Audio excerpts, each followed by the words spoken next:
So I will be talking about the trip that I took to Antarctica that completely destroyed Flat Earth, made all the Flat Earthers since then absolutely lose their stuff. They have had a hard time of it since we went there, and a lot of people have had some different reactions to it. Of course, several have accepted it and moved on and freed themselves from the burden of the Flat Earth cult. Good for them. Some people have denied that it happened altogether, though, including one person named Edward Hendrie. He wrote this book here, which I think is titled The Greatest Lie on Earth as Told by Edward Hendrie. He lies a lot in that book. I went to Antarctica, and the flat earthers that desperately cling to this map here, right? They can't accept that we went and saw the 24-hour circling sun. They can't accept that. And the reason why they can't accept that is because it's impossible on that map there, because how could the sun ever be seen away from north, right? North is in the center. How could you ever see the sun due south in that model? Because the sun is doing circles, they say, around the North Pole.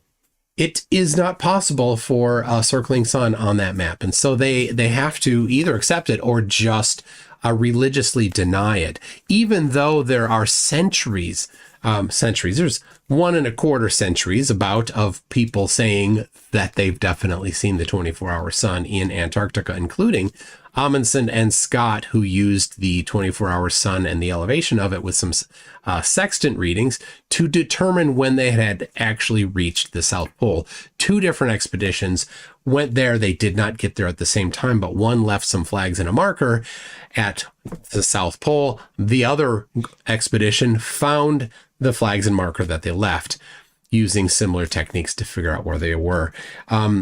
But that's not it. There's no shortage of people that have said that they've witnessed the 24-hour sun in Antarctica. Here's a book by Gavin Francis called Empire Antarctica. He was there, I think, in about 2003 at the Halley station, with one of the UK stations there.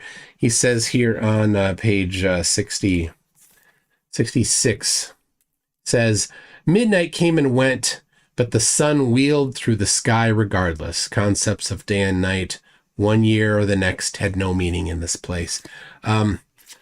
Pretty well-written book, I'll say. And there's 3 or 4 different spots in here talking about the 24-hour sun.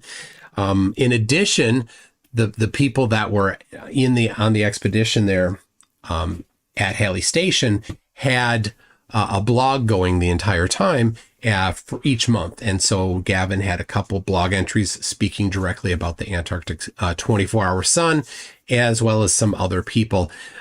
So there's no shortage of eyewitnesses that have seen the 24-hour sun. Neither is there a shortage of videos. And that won't be, that we will get into that a little bit today. Now, I did go to Antarctica on the plane flying there. They gave us these. I kept mine. It was like in the seat backs and stuff. So welcome to Union Glacier, just a little pamphlet of stuff there. I've got that on hand. If anybody is curious, I could send you some photos of it. If anybody wants to get some firsthand, some primary witnesses, right? I purchased this shirt in the gift shop there. Has the latitude, longitude of Union Glacier. So there's what I have, just a little bit of a couple of things that I have there, plus a ton of video and photographs. I've published a bunch of them. I'm working on publishing a bunch more. One of the things I'm trying to do first is I'm trying to upload all the original videos to a place where everybody can get them. This is a slow process. I've had several roadblocks on the way. I have a solution now, but I need to mail in some hard drives, and I'm working on that in the coming days here, so that I can point, here is the original raw video as recorded from my camera without edits. If you want, you can get those. So everything that you upload to videos on YouTube, of course, is compressed, and the quality is degraded from the original. You want primary sources?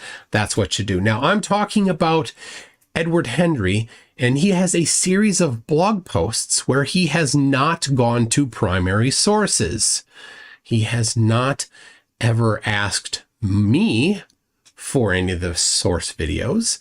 He has complained that some videos haven't been published, but never actually reached out to me. I invited him to come on, I think 2 weeks ago, a week and a half ago, to see if he had any specific questions for me. If he wanted to, specifically ask me, what would he want to ask me? He declined my invitation, and so it seems to me that he is not interested in seeking out primary sources. Now, why do I say that? Well, I use the word primary source because of his profession. So let's have a look here, just so you know who he is that I'm talking about. He has Great Mountain Publishing is his own self-publishing arm here. He has quite a few books. They look like they're all mostly toilet paper for the best usage.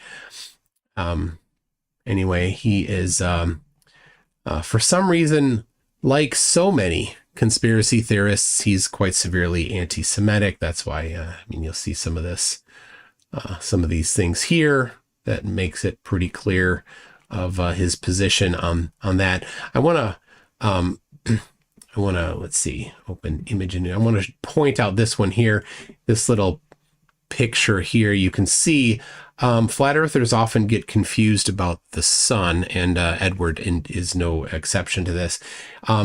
Is the sun in front of this person's hand, or is it on the other side and the glare is shining to the side? Well, we all know it's the glare that we're seeing there. Anyway, so who is Edward Hendrie, you might want to know? Well, here is on his website here. What is this? Be clear here. This is on his Substack website. So this is what he says. He's a lawyer and a Christian researcher who's written many books on a variety of Bible topics. And here we have his page on Amazon, where he says, again, the exact same copy paste, it looks like. Here we have a page on, Tex Mars. This is Tex Mars, who's been on with Tex Mars a few times. And this is a big page that he put on details on Edward Hendrie, and specifically lists right here at the bottom. Hendrie is an ex-Catholic and an attorney. Also mentions that he went to the University of Notre Dame and subsequently earned his law degree from a Jesuit institution, the University of Detroit in Michigan. So that's who he is. He is a lawyer. Now, what has he done for his career as a lawyer? Well, you find him on LinkedIn here. And Edward Hendrie, let's roll down here to the bottom. We see, Notre Dame at the bottom. Oh, it's a little bit off the screen there. But Notre Dame and the University of Detroit Mercy School of Law right there. So he has this is the one and the same Edward Hendrie. Here, let me fix that for you so you can see it a little better. So there you go. University of Notre Dame. So this is the same one, senior attorney at Drug Enforcement Administration Office of the Chief Counsel. So he is an attorney with the DEA. That's who wrote this book. That's who wrote the blog. In fact, he has been in the Law Enforcement Bulletin published by the FBI. This is from 2003. If we jump down to page 10, we can see a picture of him here. There it is. An article he wrote. Special Agent Hendrie, DEA Legal Unit, is a legal instructor at the DEA Training Academy. Now, 2003 wasn't the only time he was published in the FBI Law Enforcement Bulletin. Here we have, again, page 20. We see same picture there from 2003. Money laundering, something, something, Special Agent Edward Hendrie. So there we have another photo of him. We've got some other photos here. Here's, I don't want to show other people that aren't involved, but there it is. We can see who he is. There you go. Looking right here. If you look, same guy. And here he is. This is a more recent one here. He's getting, people age, and he's aging. So there it is. That is, let's see here. So now, what else about him can we say? Well, I've looked, man, he's everybody whose name is not Edward Hendrie is apparently a horrible person. So he has here a list on his webpage here of all the people that he thinks are quite horrible people. And not that I'm specifically calling out any people here or agreeing or disagreeing with any of this. The point is, everybody that isn't him, he doesn't like. So he doesn't like Joel Osteen. He doesn't like Jerry Falwell or Billy Graham or Kenneth Copeland. I mean, who likes Kenneth Copeland? He doesn't like Pat Robertson or Dr. James Dobson, right? These are different religious leaders. He doesn't like Martin Luther. He doesn't like the Catholics, and he doesn't like Martin Luther. And he doesn't like the Seventh-day Adventists. No surprise, he doesn't like Mormonism. He doesn't like Judaism at all. He's horribly anti-Semitic. And he doesn't even like the Protestants. So he doesn't like the Catholics and he doesn't like the Protestants. Apparently, that only leaves him. That's all that you're left with is him. Anybody who's not named Edward Hendrie is not acceptable, not good enough. So the specific topic I'm looking at here is this article. This is the first on the series of articles that he wrote on the final experiment in Antarctica. And he's like, oh, it's not so final. Well, it is final. The reason why Will Duffy chose the name The Final Experiment is because flat earthers for 175 years have all agreed, with almost zero exceptions, a couple recent exceptions, have all agreed that the 24-hour sun in Antarctica is not possible on flat Earth. And with good reason, because if you have the circling map, right, as I mentioned before, you cannot have somebody on the perimeter look toward the outside, right, and see the sun at any time of day, at any time of year. It's never possible when you're on the perimeter, because they say that the sun is in the middle. Okay, so it's a fantastic test.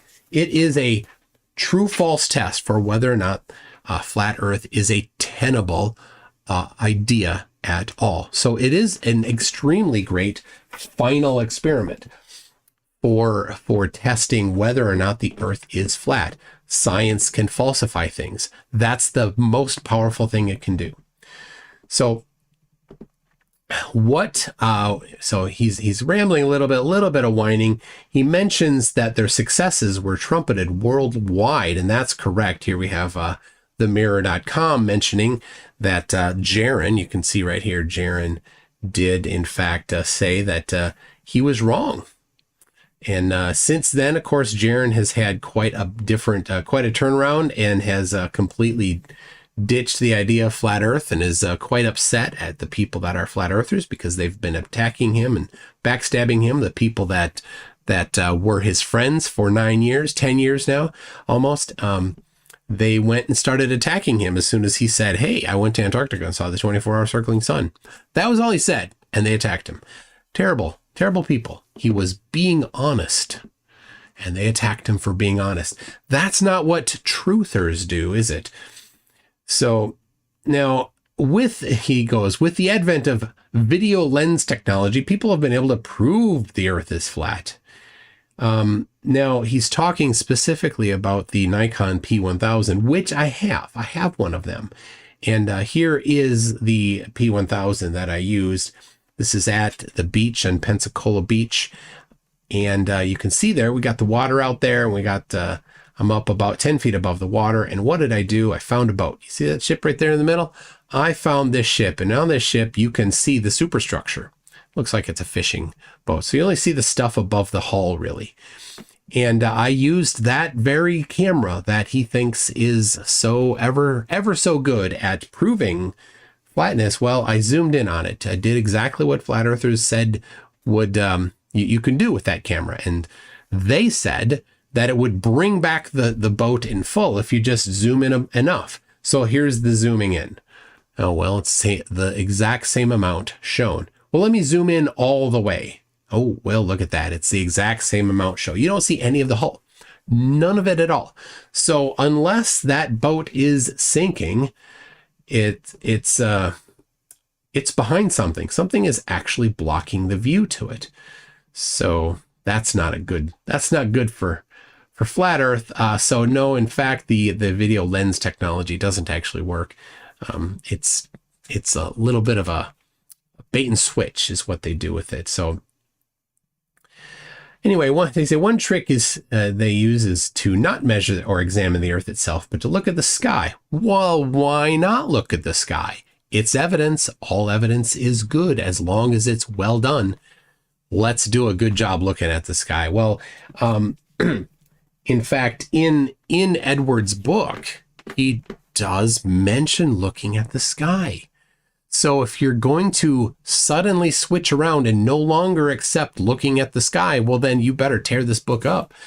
Whoever wrote it, you must not agree with because you mentioned the sky in that book, Edward. That's called a double standard. It's hypocrisy. Not a good look. Anyway, so this is a good point here. Whether there is a 24-hour sun in Antarctica is an important issue because according to the most widely accepted view of flat Earth, Antarctica contains a massive ice wall surrounding the Earth's ocean. If it could be proven there is a 24-hour sun in Antarctica, this would undermine that popular model of the flat Earth and support the orthodox globe model. It wouldn't just undermine it, would completely falsify it. There is no explanation for it. So now we get on to him making accusations about other people faking things. So he says, Anthony Powell's fake time-lapse video. One of the most notable fakes of a 24-hour sun was contained in a film produced by Anthony Powell, somebody that was in Antarctica, unlike Edward Hendrie. He produced a documentary film and called A Year on Ice. Very good film if you want to watch it. I love it. Anthony Powell, at the 17-minute and 30 mark of the film, Anthony appears on camera to show his watch and announce that it's the middle of summer. Let's check the time, just after 12 o'clock, 12 o'clock midnight. And I have that video right here queued up for you. Let's see, I'll get, that's not it. Oh, I have it right here.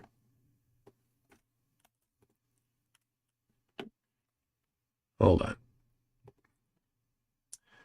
All right, 12 o'clock midnight. Let me make sure I can hear it. All right, let's watch it again here.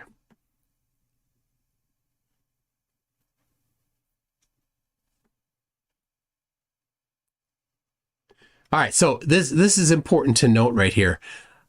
That's 12 o'clock midnight. It's just after 12 o'clock midnight. This is all you need to disprove flat Earth because there's the sun, and that is looking south. If you look at maps of McMurdo Station, that is looking south. So this right here, just this one individual frame of the video falsifies the entire flat Earth model right here, all alone. So what are we going to do with it? I mean, it's already been done. This is it, right? So, and this video here, this video is by Dearth, who says, can't fake that. Let's just give him the benefit of the doubt. So if you're going to give him the benefit of the doubt, you're done.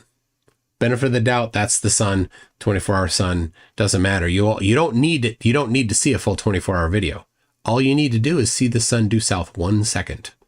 And that's what it is there. So now there's a bunch of clips in here. Wait, let's look again. The sun remains above the horizon. Now, here's one thing that apparently flat earthers are unable to understand.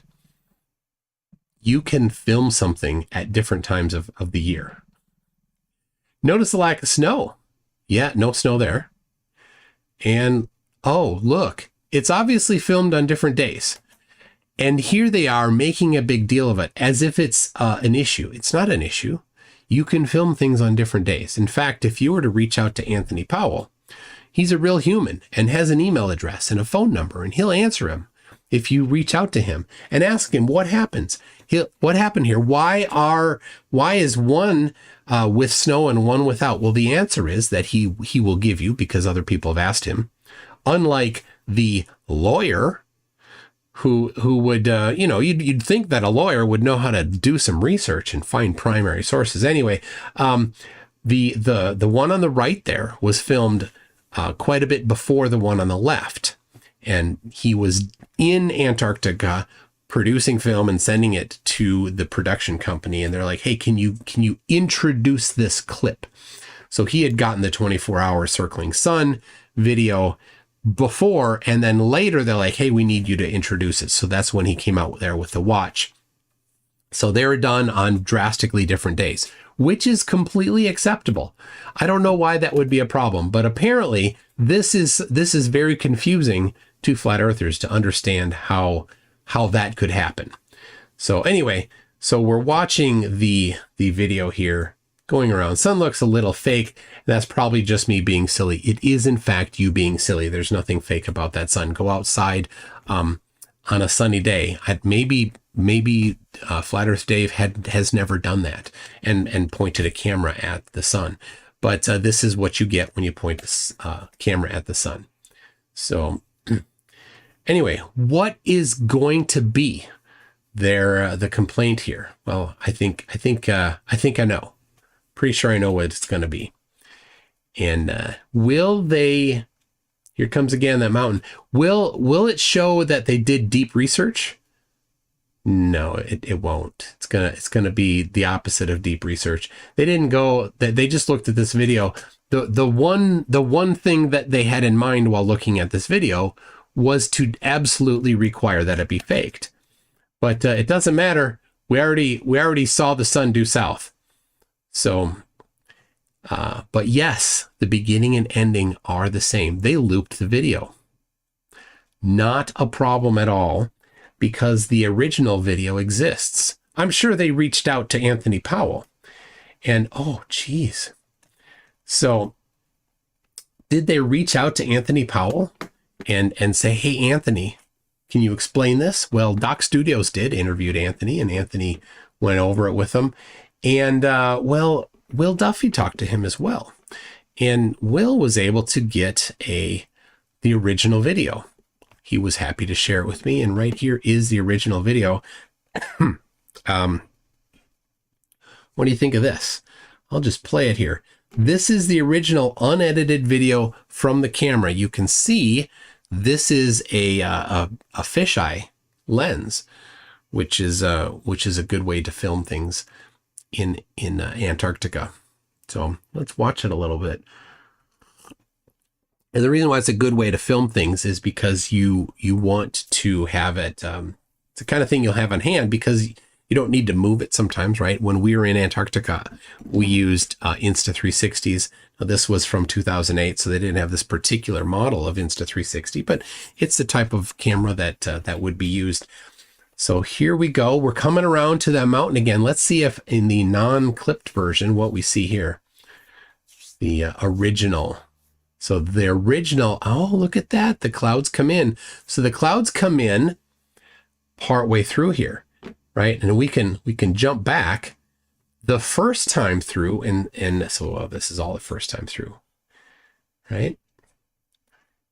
So we'll jump to the clouds here. Go a little forward. Look at that. So this entire clip, it's available for anybody to grab if they want. Go get it. You can look at it yourself. People that are actual researchers would have reached out to the primary source and said, hey, what about the original video? Can I get the original video? Can you explain it?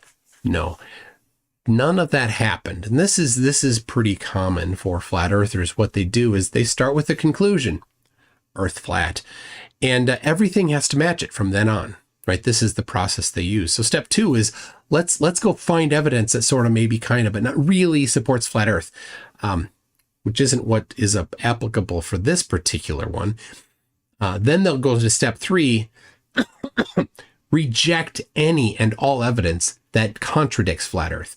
In any way possible, lie if you must, but never do enough research to actually be certain that you have the conclusion.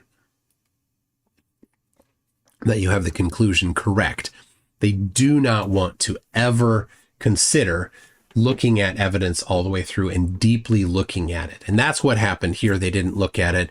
I will link in the description the original unedited video. You can go look at it yourself. There's no looping. It's a very nice video. It's even longer than the one that was included in the documentary. But now, in a documentary, they're not doing a science experiment. They're doing a documentary. So why did they loop it? They looped it for aesthetics because it's a documentary. There's different purposes for that. They weren't thinking in that some science denying cult flat earther was going to come along later and be curious about it and try to tear it apart because they don't like to be honest. So anyway, Anthony Powell, thank you for that, for being open and sharing that video. So let's continue on with this article here. And we have certainly confirmed that there is a 24-hour circling sun in Antarctica with Anthony Powell's footage there. So yeah, that was Dave Weiss's analysis of it. So they're like, proof that the time lapse is cleverly spliced. Yep, it was cleverly spliced, but that doesn't make it fake. It's real footage from a camera, and you saw the sun due south. So, all right. The second and most notable anomaly is the cloud formation. Yeah. Anyway, he goes on and on about that there, but they never did the actual research. And now we get to the meat of this article. Enter the Flim Flam Man. The Flim Flam Man, he is saying, is Will Duffy, is what he's claiming. So, who's Will Duffy? Well, Will Duffy paid for the trip for several people. Didn't pay for me, paid for a couple of things for me. Like, he was very generous, but he paid for himself and for 3 other people to go. 3 flat earthers he paid for, and 1 non-flat earther. So he paid for 4 more people to go, plus himself. He paid for 5 people. What a guy. So, but Will came with some baggage, you see. He claims to be a pastor, but he preaches a decidedly unchristian gospel. Remember, who is everybody? Remember, everybody that's not named Edward Hendrie is wrong, according to Edward Hendrie. So anyway, he doesn't like this this thing that Will, who's a pastor and gave a sermon, a 3 or 4 part sermon on this topic. I'm certain that Edward did not watch all of them. So we finally get to my conclusion of the matter of lying and deception is that after carefully looking at both sides of the debate and after taking a very deep dive into everything I could possibly find in scripture regarding lying and deception, I've come to the conclusion that neither lying nor deception are inherently immoral. That wasn't clear sometimes. A lie or deceit are not only necessary, but they are the right thing to do. And to get to that point, somebody shows up at your door and they got a gun and they're like, hey, is this person in the house? I want to use this on them. Are you going to tell them they're in the house? Or are you going to say, yeah, they're right down the hall here? No. The moral thing to do would be to make sure that person doesn't go find. So you would not just say, yeah, here you go. You would potentially tell them, no, they left 3 hours ago. That would be the moral thing to do. And this comes right from the Bible. There were some spies in the land that were the good guys, and somebody lied to protect them, to save their lives. And That's from the Bible. So anyway, read Will Duffy's sermon series on that is available for free. Flat earthers could go do the research and get the primary information from the source if they wanted, but they don't. Anyway, but this is important now. This is Edward Hendrie's position on lying. Now, he's an absolutist, it seems. Lying lips are an abomination to the Lord, but they that deal truly are his delight. So certainly, if Edward Hendrie is ever found to be lying, he's going to be in trouble with himself. That's his standard. A few more of them here. So now the stage is set. The person in charge of funding and organizing what he called the final experiment is one with the devil. He's a bit dramatic here. But yeah, you can read this, greatmountainpublishing.com, if you really are looking to turn your stomach a little bit. So we've got... It says, after the final experiment was rigged to falsely show a 24-hour sun, Duffy revealed that one of his main goals in conducting the final experiment was to clear Anthony Powell's name. Well, of course, he did, yeah. I mean, Anthony Powell's name was never sullied to begin with. Only flat earthers' useless opinion on it, because they don't like truth. Right? Here's the truth. Right here. This is the truth. Let's find it. So over the water, right over there. This is about midnight, right there. That's about midnight. Due south, that's the truth. You can go there. So anyway, now he talks about Jaron's GoPro at. So Jaron had done a GoPro video and made it available for people. And he says there's obvious video alteration. Now, how does Edward Hendrie, who is a lawyer, not a video forensics expert, determine that? Certainly, a lawyer wishing to make a case in a court of law would seek out a video forensics expert, a subject matter expert, so that they could do the appropriate analysis. Of course, he did not. He declared that he is an expert and did not consult anything. So I would think that a lawyer who has so many years, multiple decades of experience, would definitely not go and declare himself to be the expert in something he has no expertise in. To make a case, you would definitely need to get a subject matter expert. He did no such thing. He does not go to the primary source. He does not properly seek out experts when he needs to. This is the way of flat earthers. They do not care for truth.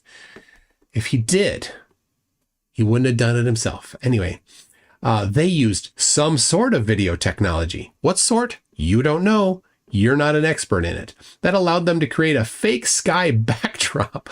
I have no idea how it was done, but you know it was done. You see the problem here, everybody. Anybody reading this should immediately know that this guy is a complete fraud. I have no idea how it was done, but it was definitely done. You see, a video forensics expert would answer that question, how it was done. You can see anomaly in the video where a cloud changes altitude as Jaron walks toward the latrine. Now, he declared this, with himself being the expert, but Jaron called him out and showed video in real life. Like, this guy's never been outside with a camera. And right here, he says, when I first posted this article, this is an edit now, I observed that a cloud had unnaturally dropped in elevation as Jaron Campanella approached the latrine. While I was correct that the cloud is computer-generated imagery, how is he correct on that? Obviously, he's not an expert because he was wrong about something so simple. I was incorrect that the drop alone was convincing evidence of CGI. If you are not enough of an expert to identify that clouds moving like that are normal, why would you think that you are expert enough in this same field to identify the other things? You're not. This should be evidence to you that you are not qualified for this. So the drop of the cloud appeared unnatural because it was. No, it wasn't. You just admitted it wasn't. The cloud is CGI, but a cloud dropping. Why wouldn't, if it was blue skies and no clouds for the first day and a half or so, why if it's all faked, why wouldn't you just leave it all blue? Why don't you just have the whole thing be blue? Why not? Why would you trouble yourself with clouds? Well, the reality is that there were clouds in the sky while we were actually really there. Anybody can go. Edward, you could go. You could have gone too. Anyway, let's look at how he knows it to be CGI. In the series of screenshots below, you can see that Jaren's chest-mounted GoPro is square to the horizon as he walks toward the latrine. I've labeled the screenshots with the image timestamps. The horizon remains level as he walks in a straight path. The unique winged cloud formation changes its orientation to the horizon. That can only happen if the cloud is CGI. Actually, that would not happen if the cloud was CGI. If the cloud was CGI, it wouldn't have any warping issues. CGI doesn't have that type of problem. Barrel distorted lenses have that type of problem. You know, the lenses that you use in real life. When you generate things on a computer, they're by default idealized. You have to intentionally add in distortions if you're going to try to fake a lens. You need to set it to fake the lens, but it's not doing that. It's showing a lens, and I'll show you why here. Now we see here on this first one here, that is, here's the center of the frame, and it's going up to the right. And here we have center of the frame. It's going up to the left, same cloud. And here it's to the right of the frame, going up to the right. And here it's near the middle, where it's not curving much at all. And Edward did another one, similar spacing. Edward was nice, and he cropped them all. Look at that. But the problem is, of course, you lose context when you do that. Let's go back to the context. It's a barrel distorted lens, and you're seeing the clouds on different portions of the lens. Near the edge of the lens is where the barrel distortion is the highest. So once again, if this were CGI, you would not have this artifact at all. This is evidence that it's not fake. Again, if you're going to if you're going to do CGI of something, the thing about CGI is it's by default idealized. So anyway, and thus ends his first article on this topic here. So Edward Hendrie, that was a bad showing here. This is the first of several articles. I will be reviewing more of them. This is the first of many. So be sure to like and subscribe so you can see when I expose this guy again. But I just think for yourself. Just think for a minute.